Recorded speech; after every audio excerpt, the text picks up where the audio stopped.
uratubwira amazina yawe n'icyo ukora?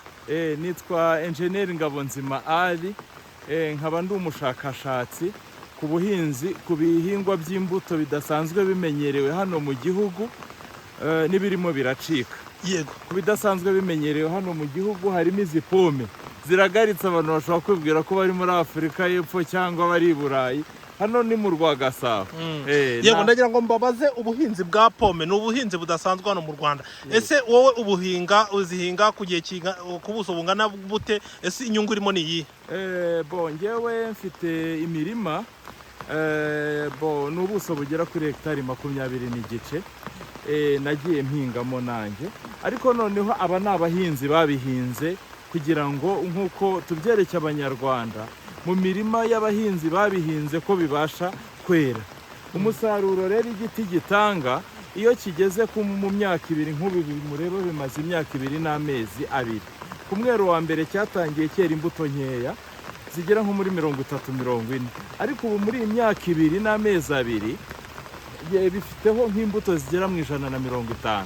Urumva urubuto rumwe niba ari imbuto 150 seze imwe, seze ebyiri zibaho mu mwaka ziba ari imbuto nka 300 umuntu yestima. Ugiye kururanguza ku mafaranga tubare 400, ubundi zirangura nko muri 4 zikagurishwa 500.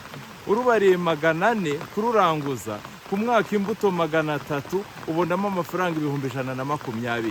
Wakuba rero n'ibiti 800 biba biri kuri hegitari 120 dukubye n'ibiti 800 bijya kuri hegitari, usanga ari miliyoni zigera muri 96 ushobora kubona mu gihe cy'umwaka. Yego, ndashaka kubabaza, ubundi igiti cya pome gishobora kwera ahantu hose cyane cyane nk'aho bimenyereye? Yego, kirera. Ikibazo ni ahantu nko mu rutoki cyangwa se mu ishyamba hari ibindi biti bigikingiriza bikibuza urumuri kuko gikenera urumuri rw'izuba. Irindi taka kiteramo ni itaka itaka ry'ibumba, ariko ku nkuka birakunda itaka ry'urubuye, ry'urusenyi. Gusa bisaba yuko ahantu giteye haba hari ubuhehere, bigusaba gusasira ukajya uteraho n'imiti yica ubukoko mu gihe byagize ikibazo, ariko ntibikunze kurwara. Yego, nkawe nk'ubuso uhingaho pome ushobora gusarura izingana zite ushobora kujyana ku isoko? Ni ukuvuga ngo ngewe nk'ubu nk'ibyo nsaruraho ni ibiri kuri 1/3 cya hegitari. Urumva ziracyari nkeya ku bavandimwe marché local n'abantu ngenda mbi, ariko ibyo mbabwiye biteye kuri ubwo buso byo biracyari bitoya. Abantu kubyinjiramo ngo babyizere byari ikintu kigoye. Byasabye yuko abantu babanza bagatera bike bike amafaranga, nanjye najya nyabona uko ngenda nyabona ari make nkagenda ngura ubutaka nkahinga. Urumva ni projet yagiye igenda buhoro buhoro, ariko ubu bamaze kugenda babibona ko bibasha kwera no mu mirima y'abagenzi babo, bituma bagira icyo cyizere, ukabona ko bizagenda byaguka cyane. Yego, ni iki noneho wabwira Abanyarwanda tujya kurangura imbuto mu mahanga cyangwa se mu bindi bihugu, ni iki wababwira?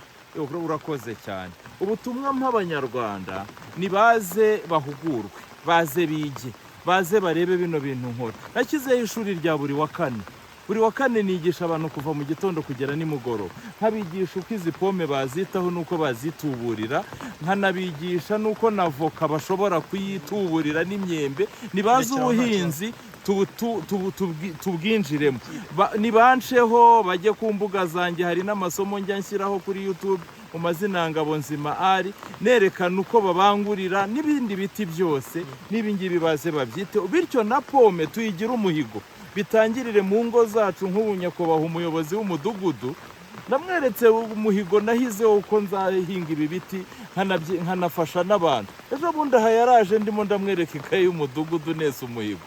N'abandi rero baze twige tubigire ibyacu, bityo bibe n'umuhigo uzava hasi ugenda uzamuka uba umuhigo w'igihugu. Ntituzajye tuguriza imbuto hanze kandi ahazibasha kwera zinaryoshye kurusha zino tugura hanze. Ese kugira ngo ubone umurama cyangwa se ingemwe uzikura?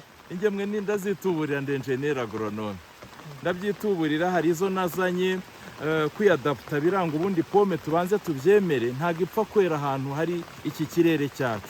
Habayeho ubundi buhanga bwo kubasha kubikora. ubundi hari ibyo bita amaporte grefe cyangwa se amarootstock ya pome hafi ya yose ntago amenyera muri iki kirere cyacu.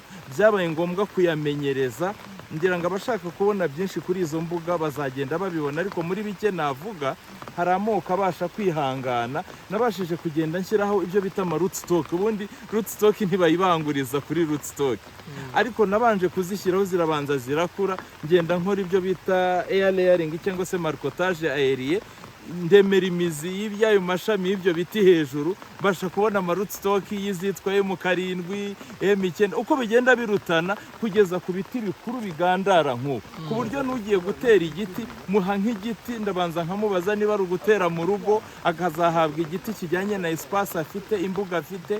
Ariko nk'aha mu mirima harimo ibiti bigandara kikaba cyafata muri metero 5 kikakura ari iby'ibingibi.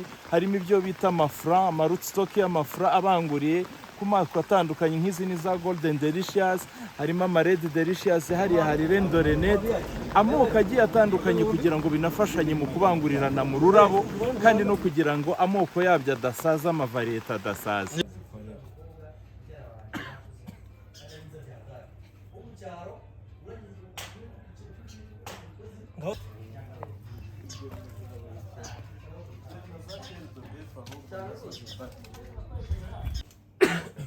Ntarinzi ko pome zikura. None se ibi ni ibiki washyizeho? Ndi kureba.